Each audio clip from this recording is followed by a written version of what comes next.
a first order reaction as the rate constant k equals to 4.6 into 10 power minus 3 per second, the number of correct statements from the following is r.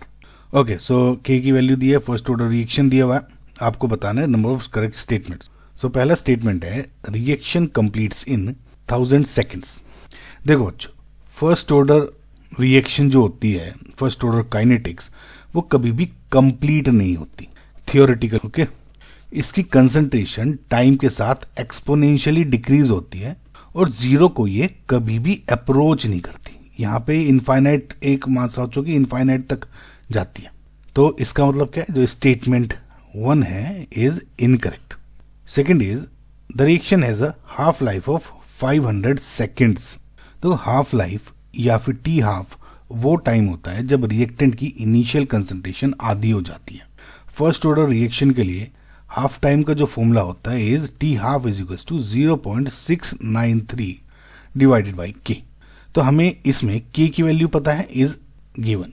सो बस simple 0.693 upon 4.6 into 10 power minus 3 पर second है. ये constant तो यहाँ seconds हो जाएगा और इसको जब आप कैलकुलेट करते हो your value will come out रफली टू बी लगभग 150.65 सेकेंड्स के करीब आ जाएगा answer, which is not equal to 500 seconds. So इसका मतलब this is also incorrect. Again C is the time required for 10% completion is 25 times required for 90% completion. तो okay, इसको पहले देखते हैं. देखो, फर्स्ट ऑर्डर रिएक्शन के इंटीग्रेटेड रेट लॉ का फॉर्मूला सबसे पहले हम इसे यूज करते हैं, यानी T is equal to 2.303 divide by k log of initial concentration, let just say कि इट्स आर नॉट, और ये हो गया आपका at concentration at any time T. ठीक है, तो अगर आपको पहले हम क्या देते हैं, T 10% कंप्लीशन का देखते हैं टाइम रिक्वायर्ड, यानी T 10% हो गया, मतलब 10% कंप्लीशन हो गया. लेट जस्ट से इनिशियल कंसंट्रेशन अगर आपने आर नोट 100 ली है और 10% कंप्लीशन ली है, तो आर टी क्या हो जाएगी, 100 माइनस टी. ये लेफ्ट जो रिएक्शन बची हुई है वो वाला होता है, राइट. तो ये हो गया 90. तो यहाँ पे अगर रखोगे तो टी 10% का हो जाएगा 2.303 divide by k log of 100 divide by 90, या इसको लिख दो 100 डिवाइडेड बाई 9, 0 से 0 कैंसिल. इसको ऐसे लिख दो 2.303 divide by k log of 10 minus log of 9. Log 10 की वैल्यू हो गई 1, लॉग 9 की वैल्यू क्या हो जाएगी, देखो 2, देखो लॉग 9 इज लॉग 3 स्क्वायर, यानी 2 लॉग 3, ये हो जाएगा. तो यानी 2.303 डिवाइड बाई के 1 माइनस, नाउ ये हो गया 2 लॉग 3. 2 इंटू लॉग 3 क्या दिया हुआ है, 0.48, यानी ये होगा 0.96. तो 0.96 रख दिया इधर, यानी 2.303 डिवाइड बाई के 0.04, ये हो गई 10% की वैल्यू. ओके, सिमिलरली हम क्या करते हैं, अब आपको करना है 90%. तो अगर इसमें ये तो हो गया T 10%, सेम वैल्यू आपको T 90% में करना है. 90% में क्या अगर इनिशियल 100 है, 90% कंप्लीशन पे आर टी क्या हो जाएगी, 100 माइनस 90 खत्म हो गई, यानी 10 बची. तो T is equal to 2.303 log of 100 divide by 10, और ये हो गया 0 0 कैंसिल, लॉग 10 हो गया 1, यानी T is equal to 2.303 divide by K, यहाँ के है ना. तो अब ये होगा 90%. अब दोनों को अगर मैं डिवाइड कर दूं, यानी T 90%, ये डिवाइड, यानी 2.303 डिवाइड बाई के, ये पूरा इससे कैंसिल. तो T 10 is equals to 0.04 into T 90. ये क्या, time required for 10% completion is 25 times. गलत हो रहा है, ये इज एक्चुअली 0.04. इनफैक्ट अगर आप एक चीज ध्यान से देखो कि मैं अगर इसको ऐसे लिख दूं कि 0.04 डिवाइड, ये पॉइंट हटा दिया तो 100, T 90 यानी हो गया 25. तो यानी 25 T 90 हो गया, क्या हो गया, T 10 इज इक्वल्स टू 1/25 है ना, T 90 डिवाइड बाई 25, और ये हो जाएगा T 90 is equals to 25 times T 10. ये एक्चुअली उल्टा लिखा हुआ है. T 10 तो 0.04 टाइम्स है, लेकिन इनफैक्ट T 90% जो है वो 25 टाइम्स है T 10. अगर यहाँ 90 और यहाँ 10 होता तो सही होता, फिलहाल गलत हो गया. आई होप समझ पाए होंगे. Now D statement is the degree of dissociation is equal to 1 minus e की पावर माइनस के टी। देखो डिग्री ऑफ डिसोसिएशन जो यानी हम इसको अल्फा बोल देते हैं क्या होता है, it is the fraction of reactant reacted at time T.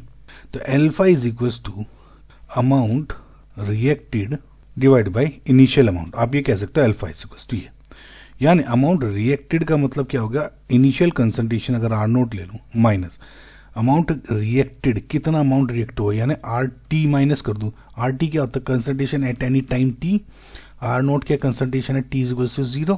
Initial concentration तो माइनस को कर दूंगे तो ये हो गया कितना रिएक्ट हो चुका, और इनिशियल अमाउंट अगेन वही आर नोट। तो alpha equal to 1 minus R naught ये हो गया। इसको रखो आप reaction 1। Now for first order reaction, इसके लिए जो रेट इक्वेशन क्या होती है, यानी अगर एल एन की फॉर्म में लिख दूं मैं, L N R naught divide by R T equals to K T. अब एल एन क्यों लिया है, क्योंकि इन्हें ई की फॉर्म में आंसर चाहिए, नहीं तो आप एल लॉग 10 वगैरह वही फॉर्मूला लग सकते थे ना, इसका ध्यान रखना। अब इसको एक्सपोनेंशियल फॉर्म में लिखूं तो इसको मैं ऐसे लिख सकता हूँ, R naught divided by R T is equals to, ये एल एन है यहाँ ऊपर चला जाए तो ई की पावर के टी, और इसको उल्टा कर दूं यानी R T divide by R naught, तो ये ई की पावर माइनस के टी हो जाएगा, ठीक है। और R T upon R naught की वैल्यू क्या है, यहाँ से अगर देखो तो R T upon R naught, इसको इधर लिया तो 1 माइनस एल्फा हो गया।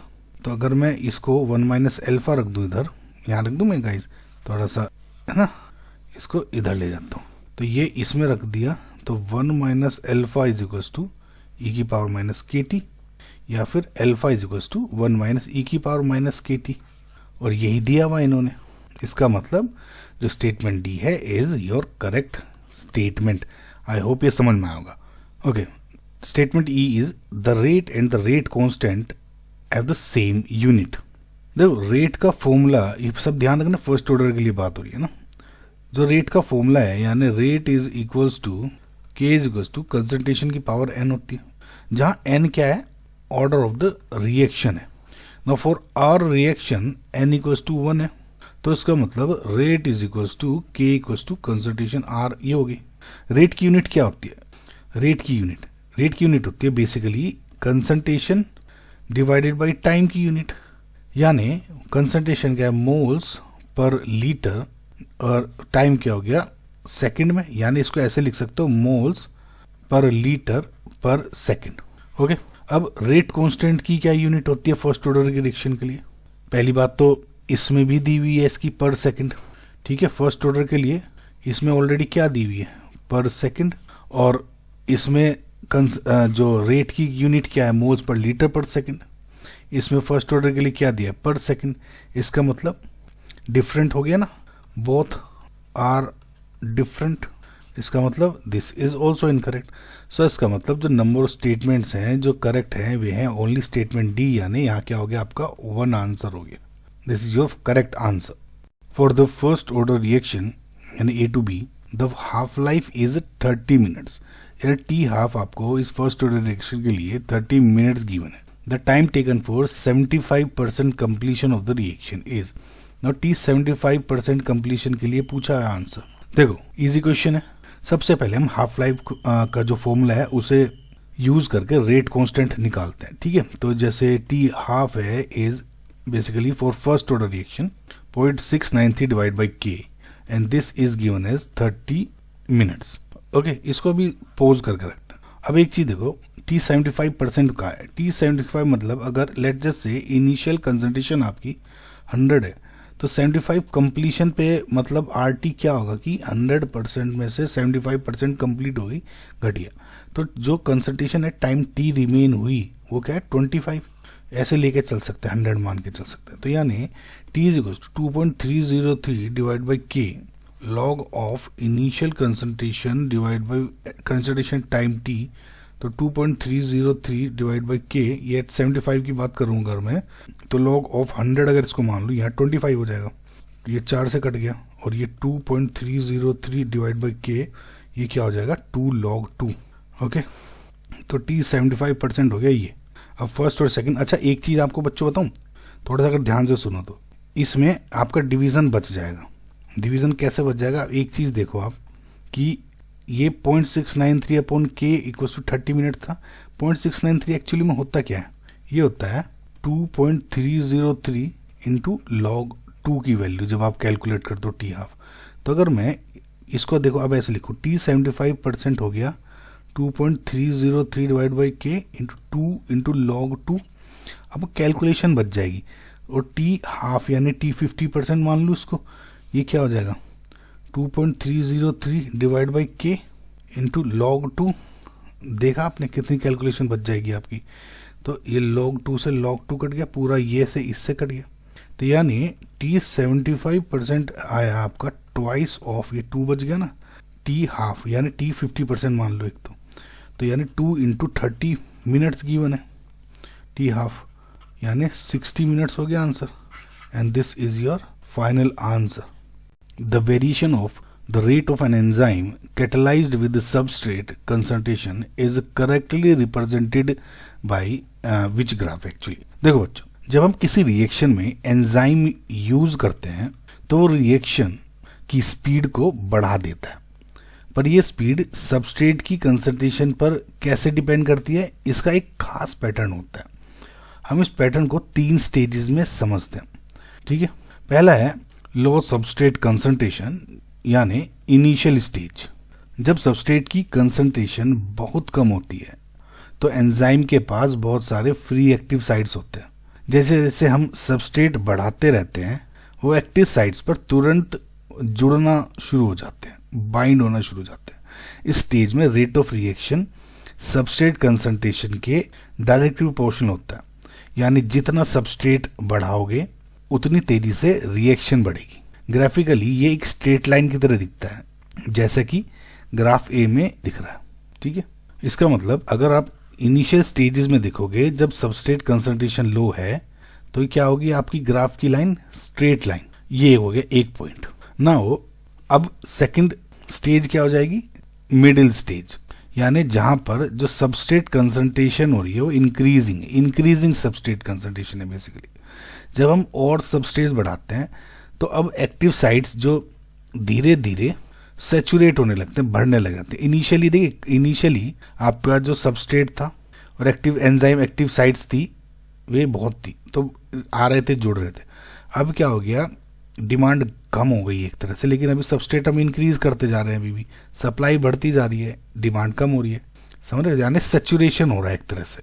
अब रिएक्शन का रेट क्या होगा, बढ़ता तो है लेकिन पहले से कम स्पीड में, समझ। पहले तो बिल्कुल स्ट्रेट लाइन में बढ़ रहा था, अब थोड़ा सा स्लो हो जाएगा, कम स्पीड में होना शुरू हो जाएगा। तो ग्राफ का जो स्लोप क्या होगा, धीरे धीरे कम होना है और कर्व हो जाने लगेगा, ठीक है। यानी अब पहले तो ये था, अब धीरे धीरे बढ़ तो रहा है लेकिन थोड़ा थोड़ा सा ऐसा होना शुरू हो जाएगा, समझ में आ गया।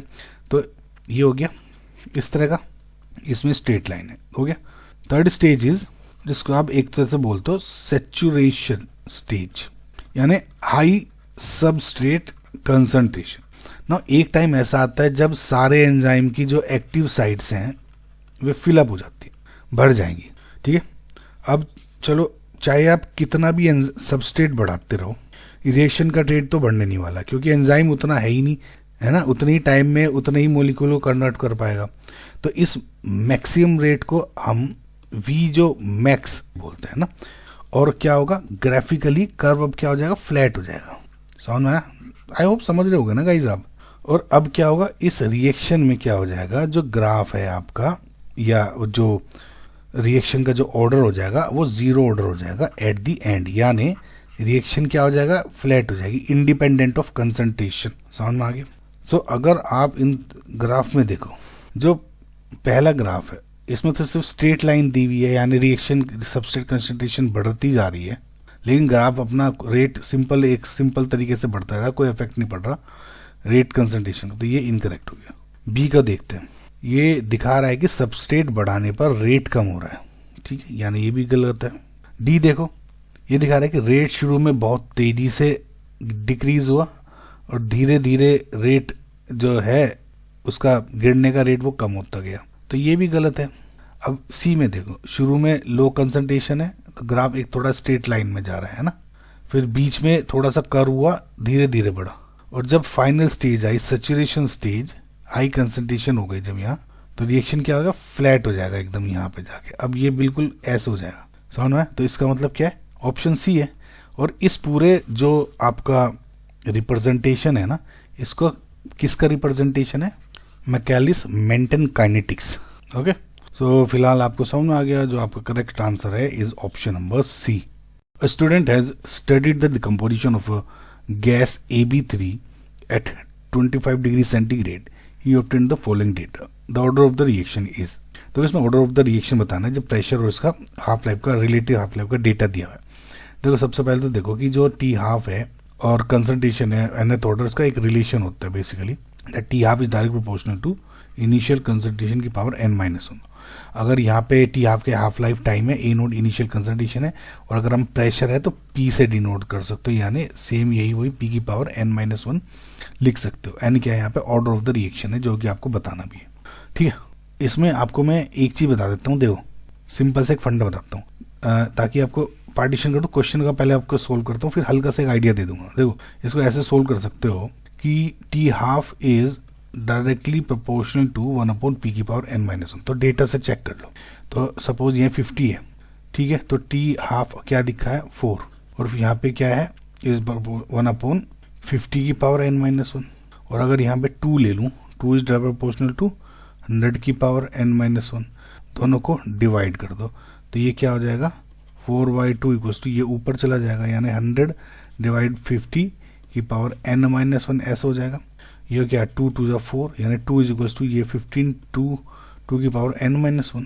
अब ये अगर ये 1 है, यानी n-1 इक्वल्स टू 1 हो गया, n इक्वल्स टू 2 हो गया। सेम आप वेरिफिकेशन कर सकते हो दूसरे ऑर्डर से भी, और आपको करना भी चाहिए इस टाइप के क्वेश्चन में। यानी अगर सपोज मैं इसको तो ले लूँ 2 की पावर इनवर्स 2 है, और ये चेंज कर दिया, यानी लेट जस्ट से कि इधर आपने ये वाला डेटा ले लिया, ये वाला, तो यानी 1, और ये क्या है 200 की पावर n-1। तो अब ये अगर जब डिवाइड करते हो तो ये ऊपर आ गया, ठीक है, यानी 1/2 इज इक्वल्स टू 100 की पावर n-1 डिवाइडेड बाई 200 की पावर n-1। तो ये क्या हो जाएगा 100 डिवाइड बाई 200 की पावर n-1, यानी 2 1/2 की पावर 1, यानी 1/2 की power n-1। Same n-1 equals to 1, n equals to 2।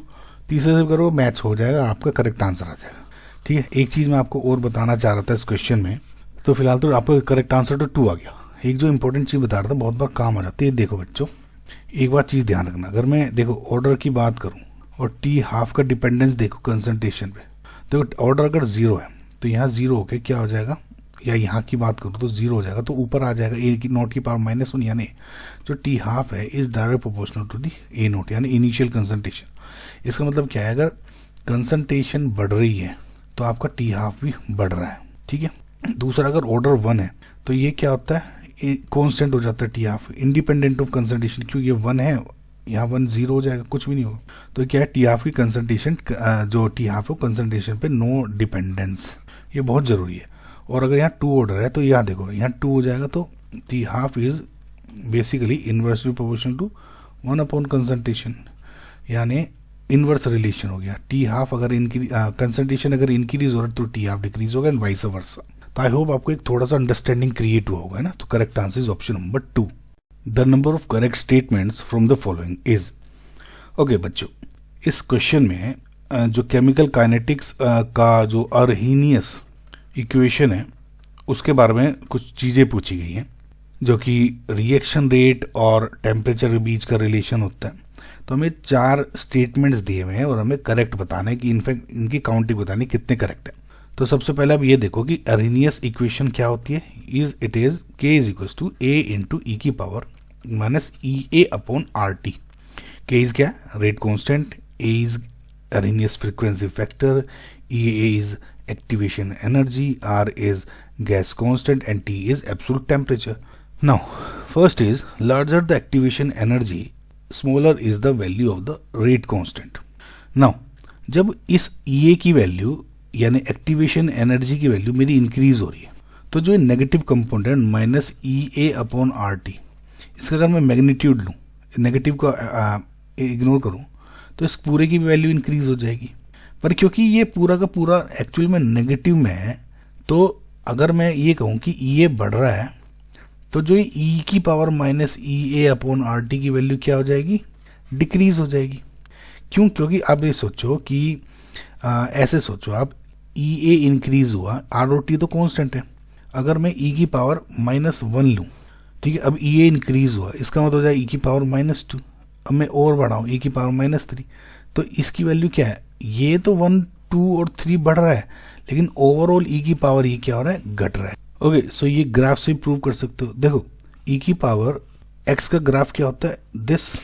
लेकिन सेम ही ई की पावर अगर आप -x का ग्राफ देखते हो, वो क्या हो जाएगा? ऐसे। समझ में आ रहा है? तो यानी अगर देखो, जैसे जैसे x की वैल्यू बढ़ रही है, ओवरऑल ई की पावर जो -x है उसकी वैल्यू डिक्रीज हो रही है ना। आपको आई होप समझ में आ गया होगा, है ना। तो जब अगर ये पूरी पूरी ओवरऑल वैल्यू इसकी घट रही है और ये a कांस्टेंट है, तो k भी बेसिकली घट रहा है ना। समझ रहे हो? तो इसका मतलब क्या हुआ कि अगर ई ए एक्टिवेशन इंक्रीज हो रही है, तो जो रेट कांस्टेंट की वैल्यू डिक्रीज हो रही है। And this is correct statement. Next is the higher is the activation energy, higher is the value of the temperature coefficient। देखो, टेम्परेचर कोफिशिएंट ये वो रेशियो है जिससे हम रेट कांस्टेंट के बदलाव को देखते हैं जब टेम्परेचर 10 डिग्री सेंटीग्रेड से आगे बढ़ता है।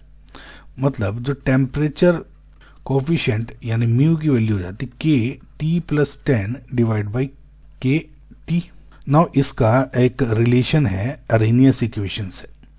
जब हम टेम्परेचर 10 डिग्री सेंटीग्रेड से आगे बढ़ाते हैं तो रेट में चेंज कितना आएगा ये ई ए पर डिपेंड करता है। अरेनियस इक्वेशन से हमें ये पता चलता है कि जो ज़्यादा ई ए वाली रिएक्शंस हैं वे टेम्परेचर चेंज के लिए ज़्यादा सेंसिटिव होती हैं। यानी अगर ई ए आपका हाई है तो 10 डिग्री टेम्परेचर बढ़ाने पर के की वैल्यू में ज़्यादा बड़ा जंप आता है। समझ रहे हैं? और अगर ये कम है तो 10 डिग्री टेम्परेचर बढ़ाने पे जो के की वैल्यू उसमें थोड़ा कम चेंज आएगा। समझ में आया? यानी जो ज़्यादा ई ए वाली रिएक्शन है दे आर हाई सेंसिटिव। सो अगर ई ए ज़्यादा है, 10 डिग्री सेंटीग्रेड बढ़ाया तो के में ज़्यादा जंप आया। इसका मतलब क्या है कि जो के टी प्लस 10 है वो ज़्यादा आएगी। भाई टी प्लस 10 में जंप आ गया ना, पहले के टी कुछ और था, अब 10 डिग्री टेम्परेचर आपने बढ़ा दिया, उस पर के जो आया पहले कम है ई ए पे, अब ई ए ज़्यादा है तो इसकी वैल्यू ज़्यादा आ गई। ऐसे सोचो इसको, के टी की वैल्यू फिक्स है मेरी 10 सपोज दोनों केसेस में। अब ये ई एक नॉर्मल ई है तो इसमें सपोज ऐसे मानो ये है आपका 10, लेट जस्ट अज्यूम, लेकिन ई ए मैंने बहुत बढ़ा दी तो अब के और 10 डिग्री टेम्परेचर पर बढ़ाया तो इसमें सोचो 12 हो गया, लेकिन इसमें ज़्यादा जंप आएगा तो सोचो 20 हो गया। ये आगे समझ में आ गया? तो ये 20 ओवरऑल वैल्यू टेम्परेचर कोफिशिएंट की भी ज़्यादा बढ़ गई। तो इसका मतलब क्या है? ये जितना ज़्यादा होगा तो जो टेम्परेचर कोफिशिएंट है वो भी ज़्यादा होता है यूजुअली, जनरल केस में बता रहा हूँ। तो this is also correct statement. Okay, statement C है, at lower temperatures increase in temperature causes more change in the value of k than at high temperature. Okay, ये भी जो अरेनियस इक्वेशन के डिफ्रेंशिएशन से आता है। मतलब देखो, वी नो कि k is equal to A into ई की power minus E A upon R T. तो अगर मैं दोनों तरफ लॉग ले लूँ एल एन के यानी L N A minus E A upon R T, we take differentiation यानी D L N K at D T, तो ये क्या हो जाएगा? तो 0 और ये क्या हो जाएगा? ई A upon R T square. भाई ई ए अपॉन आर तो कांस्टेंट है, 1 अपॉन टी का ले लिया आपने डिफ्रेंशिएशन, तो ये हो गया आर टी स्क्वायर। अब इसको अगर मैं ऐसे करूं कि डी एल एन के ई ए अपॉन आर, ये तो कांस्टेंट है, इसको रख लो बाहर, D T upon T square. अच्छा, एक चीज़ देखो आप, अगर टी स्क्वायर कम है, if T square is small या लेस, ये छोटा, तो क्या होगा? ये छोटा है तो ई A upon R T square की वैल्यू, ये कम है तो इसकी ओवरऑल की वैल्यू ज़्यादा होगी। लेकिन टी स्क्वायर इज लार्ज तो ये ई A upon R T square की वैल्यू क्या होगी? स्मॉल। ठीक है, अब देखो एट लो टेम्परेचर, यानी लो टेम्परेचर है यानी ये छोटा है तो इसकी वैल्यू क्या होगी? ज़्यादा होगी। ध्यान देना, ज़्यादा है, इसकी मतलब ये वैल्यू इज मोर। ओके, ध्यान देना। So T D L N के इज इक्वल टू कोई मोर वैल्यू, लार्ज वैल्यू, ऐसे करता हूँ इसको, लार्ज लिखता हूँ, मैं कंपेयर करूँगा आपको समझ में आ जाएगा, लार्ज इंटू डी टी। और अगर ये है एट लो टेम्परेचर, और अगर मैं एट हाई टेम्परेचर की बात करूँ तो यानी क्या था, ये छोटा था, तो डी एल एन के क्या हो गया, small value into D T. अब ध्यान से देखो, at low temperature increase in temperature causes more change in the value of k than at high temperature. अगर ये मैं यहाँ कुछ छोटा सा भी चेंज करूँगा लो टेम्परेचर पे, क्योंकि ये पूरी की पूरी वैल्यू लार्ज से मल्टीप्लाई हो रहा है, के में ज़्यादा अंतर आएगा, देन मैं अगर हाई टेम्परेचर पे उतना चेंज करता हूँ तो एल एन के में, क्योंकि स्मॉल की वैल्यू से मल्टीप्लाई हो रही है तो स्मॉल चेंज आएगा। बच्चों समझ में आ गया होगा ना अब तो। अब देखो, जैसे सपोज डी एल एन के यहाँ मैं ये 1000 ही वैल्यू से मल्टीप्लाई कर रहा हूँ और ये है 10, 1 डिग्री का टेम्परेचर चेंज किया तो 1000 से बाई एक तरह से 1000 टाइम्स इंक्रीज हो गया, और यहाँ डी टी 1 है तो 10 टाइम्स इंक्रीज हुआ। तो eight high temperature small change cause less, है ना, चेंज इन या इंक्रीज इन के, और इसमें क्या होगा, ज़्यादा होगा। तो आई होप आपको ओवरऑल कंसेप्ट समझ में आ गया हो। तो this is also correct statement. Okay, option D is a plot of L N K versus 1/t is a straight line with slope of equals to E minus E by R. Okay, again वही K is equals to A into ई की power minus E A upon R T होता है। तो अगर मैं किस कर रहे हैं, एल एन के ले लेता हूँ, यानी L N A minus E A upon R T हो जाएगा, एल एन ई हो जाएगा जो कि 1 होता है। अभी क्या कर रहे हैं, इसको लिख लेता हूँ मैं, L N K equals to minus E A upon R और 1/t plus L N A, और इसको y equals to M X plus C से कंपेयर करूँ, क्या हो गया, प्लॉट ऑफ y क्या हो गया, x क्या हो गया 1/t, ये हो गया एल एन के हो गया, तो ये क्या हो गया, स्ट्रेट लाइन हो गया। ओके, और स्लोप क्या है, m हो गया, minus E A by R, which is also correct statement. तो this is also correct. I hope आपको समझ में आएगा। जो नंबर ऑफ करेक्ट स्टेटमेंट्स हैं are 4 basically. For certain chemical reaction X Y the rate of formation of product is plotted against the time as shown in the figure. The number of correct statement from the following is, देखो graph में Y axis पर rate of formation of product दिया हुआ है और x axis पे time है। इस ग्राफ को 3 रीजन में डिवाइड कर रखा है इन्होंने, फर्स्ट सेकंड 3। तो जब भी इस तरह के ग्राफ के क्वेश्चन आते हैं ना बच्चों, जिसमें फर्स्ट सेकंड थर्ड इसमें डिवाइडेड है, ग्राफ थोड़ा टिल्टेड है, तो अक्सर क्या होता है कि ये जो क्वेश्चंस होते हैं या जो रिएक्शंस गिवन होती हैं, वे रिएक्शंस होती हैं एंजाइम कैटलाइज्ड रिएक्शंस, जैसे कि माइकलिस मेंटन काइनेटिक्स है ना, और या फिर कैटालिटिक सरफेस रिएक्शंस में देखी जाती है। ओके, ये पहली बात, तो आप इस चीज़ को ध्यान रखना कि आपको क्या किस तरह से सोचना है। अच्छा बच्चों, आगे बढ़ने से पहले मैं आपको एक चीज़ बता दूं कि ये ना जो थोड़ा ग्राफ है ना, ये मुझे थोड़ा कंफ्यूजिंग लग रहा है। आइडियली जो भी मैं आपको एक्सप्लेनेशन दूंगा वो यहाँ पे कंसंट्रेशन के अकॉर्डिंग है। मुझे नहीं पता कि अब यहाँ टाइम क्यों दिया हुआ है, कोई स्पेसिफिक एक्सप्लेनेशन है या कुछ और है।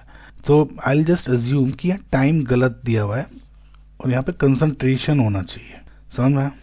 तो अब मैं उसी के अकॉर्डिंग बढ़ेंगे।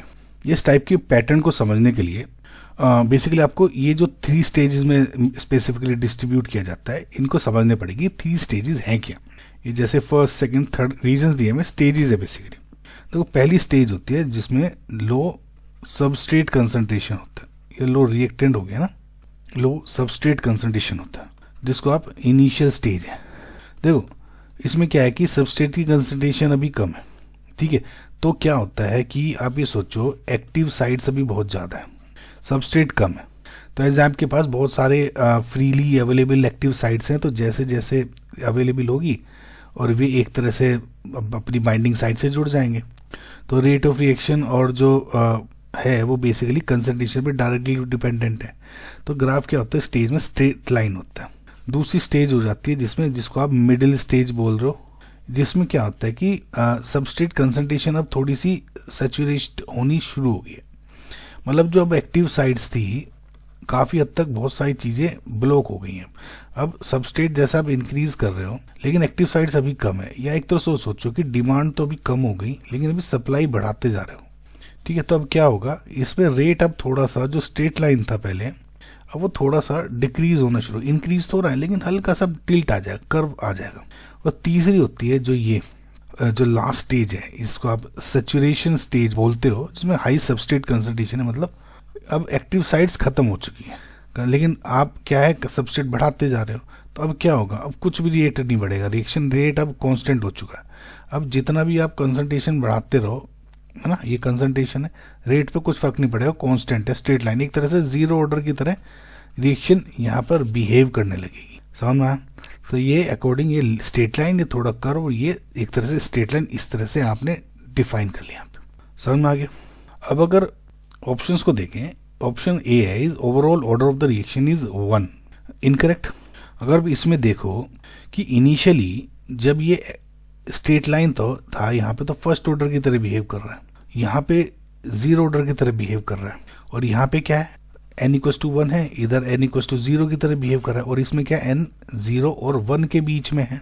तो जो ऑर्डर ओवरऑल जो ऑर्डर है रिएक्शन का वो क्या है, 0 से 1 के बीच में चेंज हो रहा है। तो ओवरऑल ऑर्डर एक नहीं हो सकता इसमें ना, 1 नहीं हो रहा। दूसरा, order of the reactions cantt be determined. Now again this is also incorrect. देखो रिएक्शन का ऑर्डर कंडीशंस के हिसाब से डिटरमाइन होता है। लो कंसंट्रेशन है तो उस पर रिएक्शन ऑर्डर 1 आएगा, और हाई कंसंट्रेशन पर रिएक्शन ऑर्डर 0 हो जाएगा।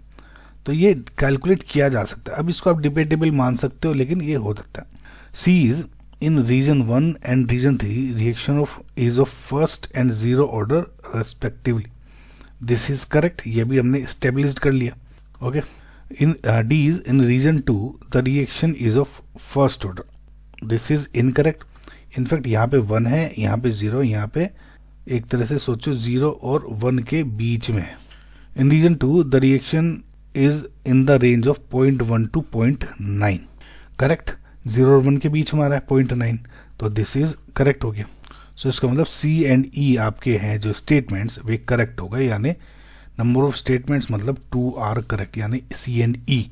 For conversion of compounds A to B the rate constant of the reaction was found to be 4.6 into 10⁻⁵ litre पर मोल पर second. The order of the reaction is, तो बहुत easy question है।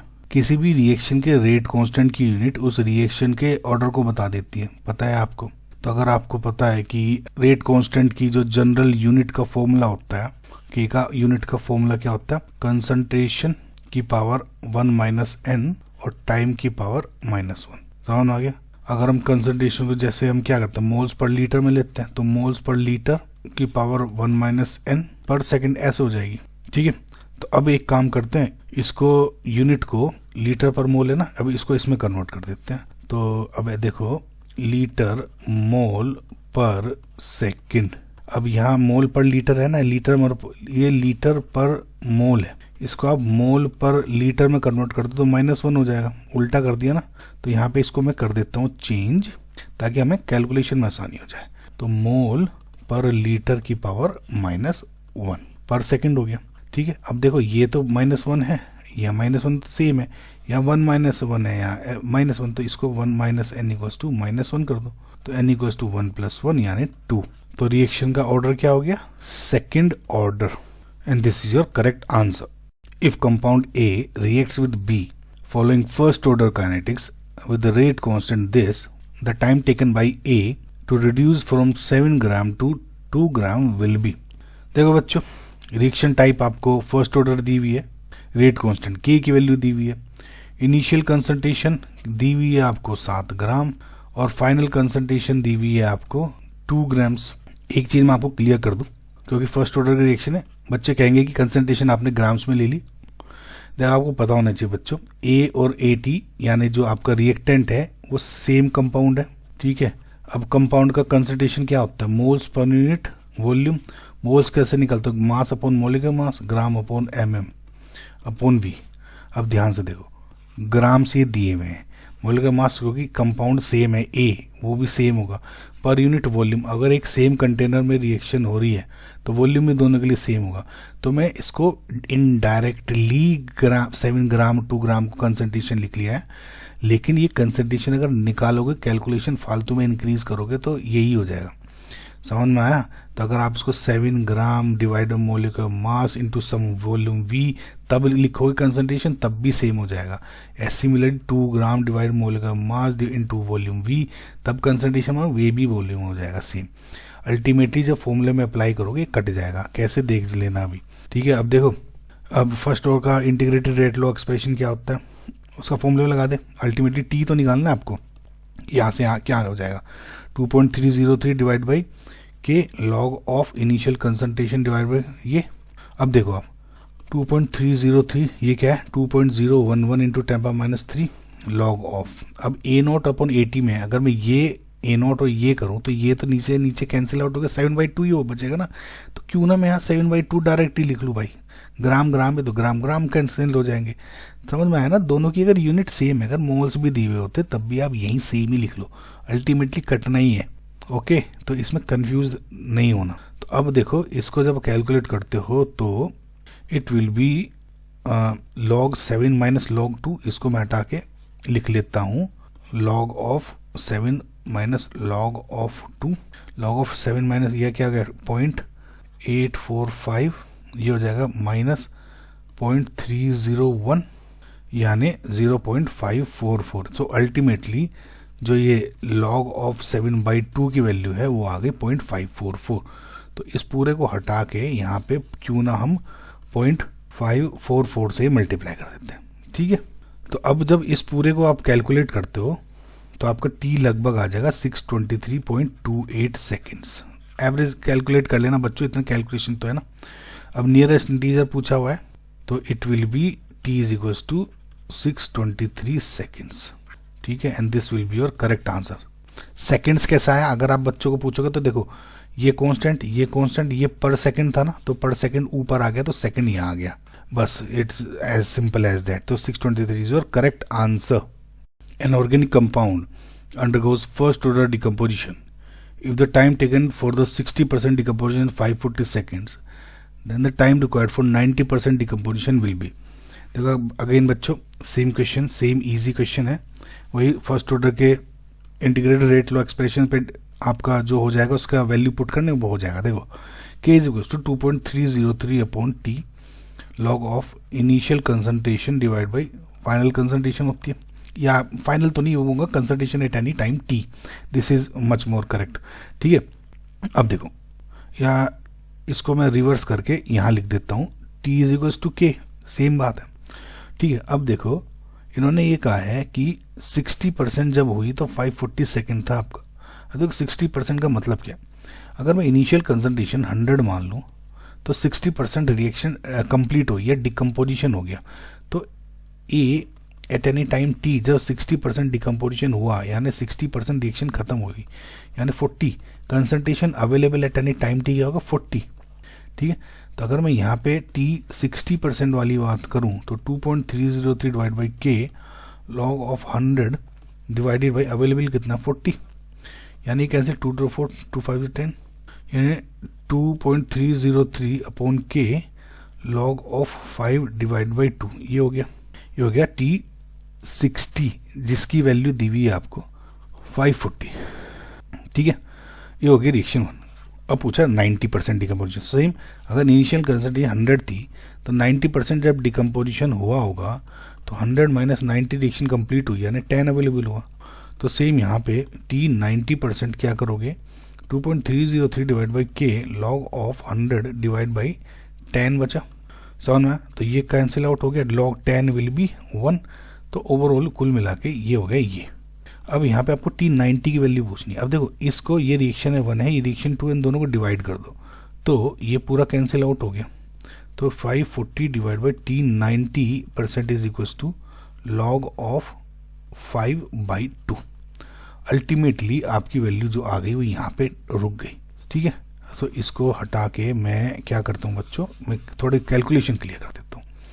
तो 540 divided by T90% is equal to log 5 minus log 2 तो log 5 को आप कैसे कैलकुलेट कर सकते हो?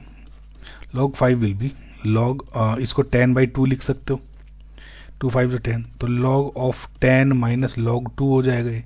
log 10 क्या होता है? 1 माइनस log 2 की वैल्यू 0.3, तो ये 0.7 आ जाएगा। तो इस तरह से डायरेक्ट यूज़ कर लो इसको, ठीक है। तो ये हो गया 0.7 माइनस 0.3, तो ये हो गया 0.4। तो 540 T90% इक्वल्स टू 0.4 हो गया। सो T90% क्या हो जाएगा? 540 डिवाइड बाई 0.4 यानी 5400 डिवाइड बाई 4, यानी T90% क्या हो जाएगा? 1350 seconds. And this is your correct answer. I hope समझ में आएगा बेटा। Okay, the rate constant of the above reaction at 200 Kelvin and 300 Kelvin are 0.03 per minute and 0.05 per minute respectively. The activation energy of the reaction is, देखो आपको दिख ही रहा है कि पहली बात तो पर मिनट रेट कांस्टेंट दिए हुए हैं, तो वी नो पर मिनट या पर सेकंड पर टाइम किसका होता है? फर्स्ट ऑर्डर रिएक्शंस के अकॉर्डिंग होता है। ये फर्स्ट ऑर्डर रिएक्शंस होती है जिसमें ये यूनिट होती है रेट कांस्टेंट की। ओके, सो अगर आप देखो तो रिएक्शन दी हुई ये रेट कांस्टेंट दी हुए हैं। लेट जस्ट से T1 पे ये हो गया K1 एंड T2 पे ये हो गया K2। एक्टिवेशन एनर्जी पूछी है, तो अरेनियस इक्वेशन का 2 पॉइंट फॉर्म का जो फॉर्मूला है वो क्या है? Log of K2 upon K1 is equal to EA upon 2.303 R क्या आता है? 1 upon T1 minus 1 upon T2। तो वैल्यू पुट कर लेते हैं, log of 0.05 divide by 0.03 equals to EA आपको निकालनी है। 2.303 इंटू R क्या है?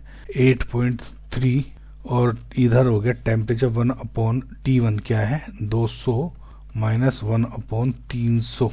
अब वैल्यू सोल्व करो तो देखो ये हो गया log 5/3। log 5/3 की वैल्यू हो जाएगी log 5 माइनस log 3। log 5 हो गया 0.7, log 3 हो गया 0.48 यानी 0.22। तो ये तो हो गया पूरा 0.22 इज इक्वल्स टू। अब इस वाले पोर्शन को कैलकुलेट करोगे, ये हो जाएगा 300 माइनस 200 डिवाइडेड बाई 60000 यानी 100 डिवाइड बाई 60000 यानी 1/600। ओके, तो अब इसको मैं अगर सिंप्लीफाई करके लिख दूं, EA अपॉन 2.303 इंटू 8.3 इंटू ये क्या हो गया? 1/600। ये पूरा कैलकुलेट किया था अभी। सो इससे EA की वैल्यू क्या हो गई? ये सब इधर हो जाएगा 0.22 इंटू 2.303 इंटू 8.3 इंटू 600। और बच्चों इसको सबको पूरे को सोल्व करोगे तो आपकी नियरेस्ट थोड़ी सी वैल्यू आ जाएगी 2.20 जूल पर मोल। ठीक है, इतना तो कर दिया, आगे प्रोडक्ट करना है बस आपको। And this will be your correct answer. Match list 1 with list 2। So basically बच्चों ये इसमें आपको 2 लिस्ट दी हुई हैं और मैच करना है। ये जो क्वेश्चन है बेसिकली एड्जॉर्प्शन और कैटलिस्ट के कंसेप्ट पे मैच करने पे डिपेंड है ना। तो पहला ऑप्शन है फिजिसॉर्प्शन। देखिए फिजिसॉर्प्शन या फिर जिसको आप फिजिकल एड्जॉर्प्शन भी बोलते हो, इसमें एड्जॉर्बेट और एड्जॉर्बेंट के बीच वीक वंडरवॉल फोर्सेस होती हैं।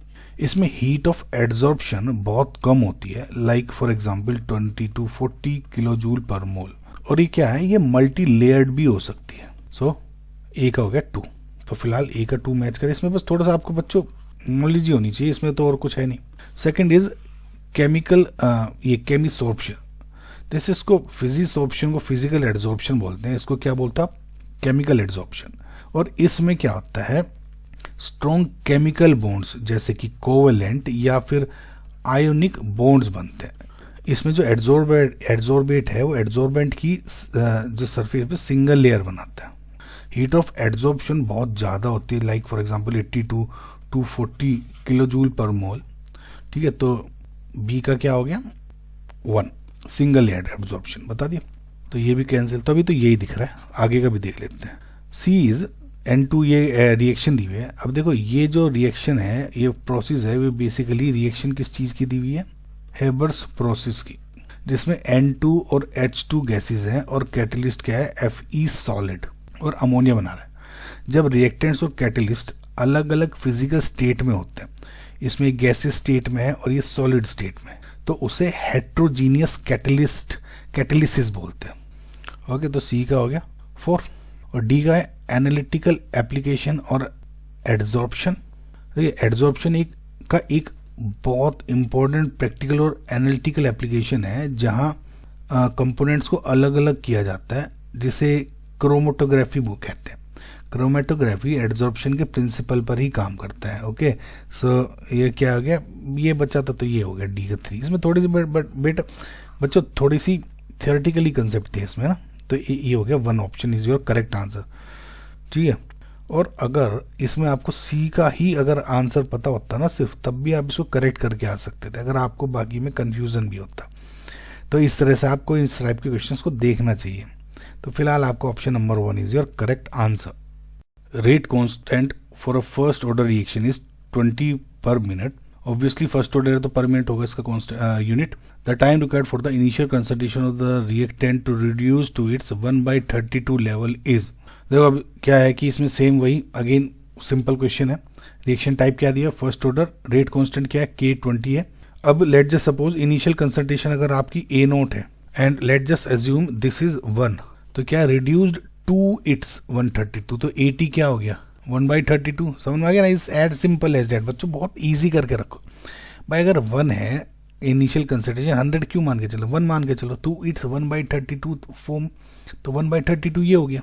ओके, तो बस अब आपको क्या करना है, टाइम रिक्वायर्ड बताना है। तो टी की वैल्यू का फॉर्मूला क्या हो जाएगा, इंटीग्रेटेड रेट लॉ का फॉर्मूला क्या हो जाएगा, फर्स्ट ऑर्डर का T is equal to 2.303 divided by K log of initial concentration divide by AT, यानी कंसंट्रेशन है टाइम T। तो 2.303 K की वैल्यू क्या है 20, लॉग ऑफ A0 क्या है 1, AT क्या है 1/32। और इसको अगर यहाँ ले जाओगे ऊपर तो ये हो जाएगा, यहीं लिख दूँ 32। और 32 का इस तरह से कैसे लिख सकते हो, 32 को लिख सकते हो आप 2 की पावर 5, या इनको मैं ऐसे बता रहा हूँ अलग से ही लिख देता हूँ। तो लॉग ऑफ 32 क्या हो जाएगा, लॉग ऑफ 2 की पावर 5 भाई 2 दूनी 4 दूनी 8 दूनी 16 दूनी 32 होता है, तो 2 की पावर 5 यानी ये हो गया 5 लॉग 2। तो 5 मल्टीप्लाई लॉग 2 की वैल्यू क्या है 0.301, तो ये हो गया 1.505। तो log 32 की वैल्यू क्या होगी 1.505 वैल्यू हो गई। अब 2.303 इंटू 1.505 डिवाइड बाई 20, इसको कैलकुलेट करोगे तो आपका जो फाइनल आंसर लगभग आ जाएगा 0.17335 मिनट। 10⁻² में पूछा है आंसर, तो इसको ऐसे लिख देते हैं 17.335 इंटू 10⁻²। ठीक है, 17.335। और नियरेस्ट इंटीजर पूछा है तो इसको लगभग कैसे लिखते हो 17 इंटू 10⁻², तो ये हो गया 17 आपका करेक्ट आंसर है ना, 17 इंटू 10⁻²। आई होप आपको समझ में आएगा। A and B are two substances undergoing radioactive decay in a container. The half-life of A is 15 minutes and that of B is 5 minutes. If the initial concentration of B is 4 times that of A and they both start decaying at the same time, how much time will it take for the concentration of both of them to be same? देखो हमें दो substance दिए हुए हैं A and B जो कि decay हो रहे हैं, धीरे धीरे डिके हो रहे हैं, और ये सेम कंटेनर में बेसिकली यानी कंडीशंस ऑलमोस्ट सेम है। अब इन्होंने कहा है इसका जो टी हाफ है ए का इज 15 मिनट्स और जो इसकी टी हाफ है यानी हाफ लाइफ वो है 5 मिनट्स। हमें वो टाइम बताना है, यानी अब ये इनिशियल कंसंट्रेशन अगर इसकी लेट जस्ट अज्यूम ए नोट है तो बी की इनिशियल कंसंट्रेशन क्या है 4 टाइम्स ए नोट। अब यहाँ से हमने स्टार्ट किया, अब डिके होना स्टार्ट हुआ, अब किस मूवमेंट पे ए नोट की concentration is equals to A T is equals to B T हो जाएगी। तो हमें वो टाइम बताना है। पूरा क्वेश्चन का एनालिसिस समझ में आ गया। अब पहली बात तो ये सोचो कि क्योंकि this is a radioactive decay, radioactive decay हमेशा फर्स्ट ऑर्डर रिएक्शन फॉलो करता है। पहले तो कंफ्यूजन हटा। अब late just say K of A is 0.693 upon 15, because मैं वो फॉर्मूला लगाऊं K is equal to 0.693 upon T half है ना। फर्स्ट ऑर्डर का, उसको डायरेक्टली लिख दिया। एंड के बी क्या हो जाएगा 0.693 divide by 5। Again L N is equals to initial concentration divide by concentration at any time T into K into T होता है। अब बिकॉज यहाँ पे A T is equals to B T पूछा हुआ है, तो बच्चों इसको हम क्या करते हैं, कैलकुलेशन इजी करने के लिए थोड़ा इजी वे अप्रोच ले लेते हैं। बस ये कैसा आएगा क्वेश्चन सोल्व करके, और कुछ नहीं है इसमें, है ना। तो देखो अभी एल एन ये फॉर्मूला होता है, तो इसको क्या करता हूँ मैं, R naught upon R T, इधर चला जाएगा ई की पावर के टी, और यह मैं इसको ऐसे लिख सकता हूँ R T is equal to R naught into ई की पावर माइनस के टी, है ना। एक कंसंट्रेशन ही है, इसको देखना है। ये हो गया। तो अगर मैं ए की बात करता हूँ तो A T is equal to A naught, concentration ही है, ये ध्यान रखना, ई की power minus K A into T. T क्यों सेम होगा, क्योंकि एक टाइम पे ही तो कंसंट्रेशन चेंज हो रही है। और बी टी क्या हो जाएगा, बी नॉट ई की power minus K B into T. अब इन्होंने कहा है कंसंट्रेशन होनी सेम, तो इसका मतलब ये इक्वल, ये ए टी क्या है, ए नॉट इंटू ई की power minus K A into T is equal to B naught into ई की power minus K B into T. B naught is 4 times A naught, तो इसको मैं हटा देता हूँ। अब देखो बच्चों थोड़ी खिचड़ी बन गई, इसको थोड़ा सा मैं क्लियर कर देता हूँ यहाँ पे, ना, ताकि कंफ्यूजन ना हो थोड़ा सा। तो ए नॉट इंटू ई की power minus K A into T is equal to 4 times A naught, क्योंकि गिवन था, है ई की power minus K B into T, A naught से ए नॉट कैंसिल, तो ये हो गया यहाँ पे ई की power minus K A T is equal to ई की 4 टाइम्स ई की power minus K B into T. इसको इधर ले जाते हैं, यानी ई की power minus K A upon T divide by E की power minus K B into T equals to 4 हो गया। और इसको आप क्या लिख सकते हो, ई की पावर, ये ऊपर जाके प्लस हो जाएगा, तो के B minus K A bracket में ये हो गया टी। बच्चों इतना समझ में आ गया। तो ये हो गया 4 के इक्वल, दोनों तरफ अगेन लॉग ले लो, एल एन 4 इक्वल्स टू के B minus K A into T हो गया। अब के ये क्या है 2 एल एन 2 हो जाएगा, इक्वल्स टू के बी की वैल्यू क्या है 0.693 divide by 5 minus K A 0.693 divide by 15, ये हो गया टी। अच्छा अब बेटा एक काम देखो, इसको आपको सोल्व करना है। मैं आपको एक पहले भी बता चुका हूँ, ध्यान देना। एल एन 2 की वैल्यू क्या होती है 0.693, है ना। तो एल एन 2 को आती है 6.93, तो इसको लिख लो एल एन 2 या इसको लिख लो, चेंज कर लो। तो 2 इंटू 0.693 होता है ना, समझ में आया। तो ये 0.693 कॉमन आ जाएगा, 1/5 माइनस 1/15 इंटू टी, ये कैंसिल आउट हो गया। तो 2 is equal to 15 minus 5 into 15 into T, तो ये हो गया 10/5 इंटू 15 इंटू टी, ये हो गया 5 2 से 10, 2 से 2 कैंसिल, तो ये 5 होगा, T is equal to 15 minutes. So this will be your final answer. I hope आपको समझ में आएगा। बस ऐसे ही करना होता है, थोड़ी सी कैलकुलेशन, थोड़ा सा किस वे में आप इनिशिएट कर रहे हो चीज़ों को, ऐसे जल्दी सोल्व हो जाते हैं। 15 मिनट आपका करेक्ट आंसर है। The graph which represent the following reaction is, अच्छा ये रिएक्शन दी हुई है, उसका ग्राफ बताना है कौन सा कर रहा है। देखो हमें लेफ्ट हैंड पे ट्राइफिनाइल मिथाइल क्लोराइड का दिया हुआ है, उसका हाइड्रोलिसिस हो रहा है और OH नेगेटिव बेस की प्रेजेंस में, और जो pyridine है वो सॉल्वेंट एज ए कैटलिस्ट की तरह यूज हो रहा है। और यहाँ पे क्या हो रहा है, Cl को हटा के आपने OH डाल दिया, ठीक है।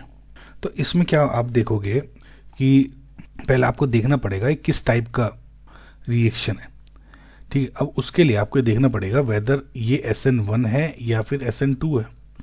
अब आप गौर से देखो, पहली बात तो जब ये Cl जुड़ रहा है, ट्राइफिनाइल है, देखो दो चीज़ देखो, एक तो ये है, अगर मैं OH नेगेटिव को यहाँ से कह रहा हूँ कि पीछे से आके अटैक कर, तो नहीं करेगा, है ना।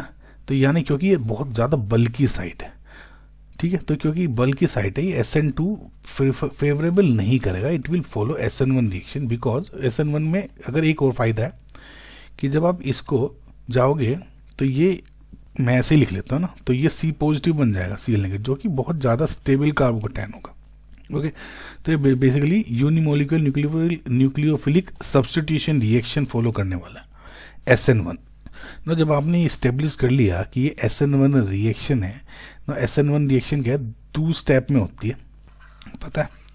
तो SN1 अगर 2 स्टेप में हो रही है तो इसका मतलब क्या है कि पहला तो C6H5 CCl ये स्लो स्टेप है पहला वाला, यानी कार्बोकैटायन फॉर्मेशन हो रहा है, ठीक है। और Cl नेगेटिव, ये कार्बोकैटायन फॉर्मेशन है, वो स्लोएस्ट स्टेप है।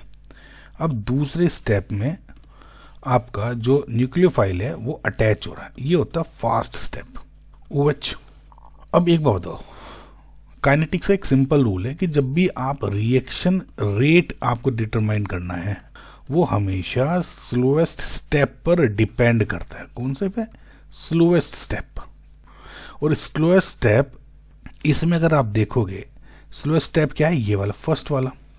तो यानी अगर मैं रिएक्शन रेट देखूंगा तो ये जो मैं रेट लिखूंगा सिर्फ और सिर्फ इस रिएक्शन के अकॉर्डिंग लिखूंगा, इसके अकॉर्डिंग नहीं।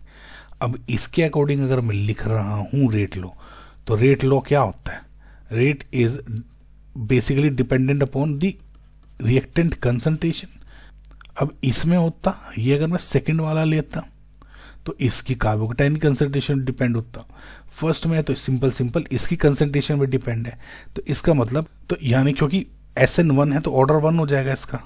तो यानी rate R is equal to K into C6H53CCl, इसका ऑर्डर 1 है ना। तो ये हो गया आप, क्योंकि SN1 है, यूनिमोलिक्यूलर रिएक्शन है ना, तो SN, तो ये बेसिकली आपका रेट लॉ हो गया। तो इसमें क्या आपने देखा कि जो आपका रेट है वो OH की कंसंट्रेशन पे डिपेंड नहीं करा, क्योंकि जो OH नेगेटिव था फास्ट वाली में था। जो रेट था उसने पिरिडीन की कंसंट्रेशन पे भी कोई डिपेंडेंसी नहीं रखी, ठीक है। तो अगर अब ग्राफ, ये अगर थ्योरिटी आपको समझ में आ गई तो इसमें अगर आप ग्राफ्स का एनालिसिस देखते हो, देखो इसमें क्या है R और ये क्या है M, Y equals to MX से कंपेयर करो। Y क्या है रेट, X क्या है कंसंट्रेशन इसकी, और K M क्या है स्लोप, ये 0 से यहाँ K स्लोप के साथ ऐसे जाएगी, पर जो यहाँ इस तरह जा रहा है। अब देखो ये तो कांस्टेंट है ही नहीं, अब इसमें ही हो सकता है, लेकिन ये कंसंट्रेशन क्या है रिएक्टेंट की, जिस पर डिपेंड है, और वो क्या है ट्राइफिनाइल मिथाइल क्लोराइड। ये तो ये किस में है 2, यानी ऑप्शन नंबर 2 आपका करेक्ट आंसर हो जाएगा। समझ में आया बच्चों? तो this will be your final answer. Okay, ये रिएक्शन दी हुई है A to B और कहा है the above reaction is of 0 order, half life of this reaction is 50 minutes. The time taken for the concentration of A to reduce to 1/4 of its initial value is, देखो again वही 0 order की reaction type की reaction दे दी, half life T half है 50 minutes. अब 1/4 के late just say कि initial concentration अगर आपकी 1 थी तो AT कंसंट्रेशन क्या हो जाएगी फॉर द कंसंट टू रिड्यूस टू 1/4, यानी 1/4 हो जाएगी। इनिशियल 1 ले लो, ये 1/4 ले लो, एजम्पशन है कैलकुलेशन इजी करने के लिए। ओके, सो T हाफ दिया हुआ है, तो T हाफ का फॉर्मूला फॉर 0 ऑर्डर रिएक्शन क्या होगा, A0 यानी initial concentration divide by 2K। सो आपको क्या पूछना है, टाइम टेकन। तो देखो ये हो गई K is equals to A0 क्या है 1 डिवाइड बाई 2, ये हो गया T हाफ है ना। तो 1/2 T हाफ क्या है 50 मिनट्स, तो 1/100 हो गई आपकी बेसिकली K की वैल्यू।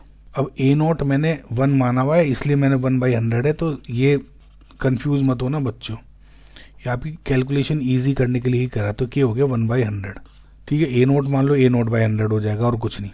अब अगेन क्योंकि दिस इज 0 ऑर्डर रिएक्शन, तो 0 ऑर्डर का इंटीग्रेटेड रेट लॉ एक्सप्रेशन क्या होता है, T is equal to 1/K A0 minus AT concentration है बेसिकली, है ना। जहाँ भी मिस कर दो तो सोचना कि ये यही है कंसंट्रेशन। तो ये हो जाएगा 1/K, A0 हो गया -1, AT हो गया 1/4 और K हो गया 1/100। देखो 1/K, K है 1/100, तो ये ऊपर आ जाएगा 100 इंटू 4 - 1 डिवाइड बाई 4, और ये हो जाएगा T is equal to 100 into 3/4, यानी ये हो गया 25 से कैंसिल, और 25 इंटू 3 यानी 75 minutes, and this will be your correct answer. I hope बच्चों आपको समझ में आया होगा। इस टाइप के क्वेश्चन में रिड्यूस टू 1/4 थोड़ी आप एज्यूम कर लो, कोई दिक्कत नहीं, ए नोट मान के चलो यहाँ कैंसिल आउट हो जाएगी, ठीक है। तो 75 minutes will be your correct answer.